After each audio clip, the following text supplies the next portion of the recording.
Na isa ka punuan mga kapobre nga itakbuyan ang nagsakit kaya iyang mga dahon no, nagyelo na. Wala nga ato ning puohon ng iyang bunga hapit na maguwang. Ay nga nang iyang colors dahon dili pa guwang dahon pero laya na nanay sakit. Bugtok ba?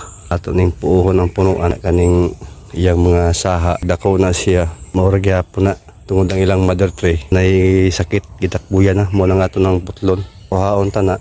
Labay ta niglayo asin mo ibutang dire sa punuan para mawagtang tong mga bakterya. Yang saha himsog pero madako ni siya. Mura gihapon ning kahimtanga. Mao nang kinahanglan sa nga ato ning puohon. Tumba na mga kapobre. Sure na gid siya daot gyud. Awaw. Mo na itimailan sa bugtok. Ang iyang pungango na nag brown.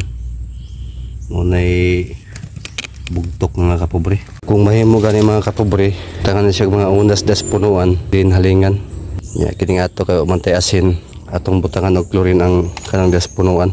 Kani may atong ibutang chlorine nga nay tubig kay wala man tay asin.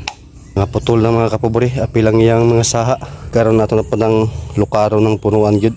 Ato nang kuhaon tanan dia. Na mga kapobre, nalukad na atong butangan og chlorine ang punuan. Muna yang kuan mga kapobre. Sakit niya kaning nag-brown. Muna buktok. Bakterya ba? Kung mahimo, hunay asin. Butangan siya asin dari. Palibot. Pwede po siya butang agunas. Din sunugon. Butangan di agunas ba? Niya dauban. Nabutangan naman nato chlorine mga kapobre. Kaya mantay asin. Karon para sure yun ato ng dauban. Atong sindihan para wag tanggid itong mga bakterya ba. May isa ka punuan mga kapobre nga matikdan ninyo nga murag lahi na gid siya color siya mga dahon aw ayan nagpadugaya mo nang kinahanglan nga dinagid sa dugay-dugayon kay mutakbo gid na sa uban nga punuan.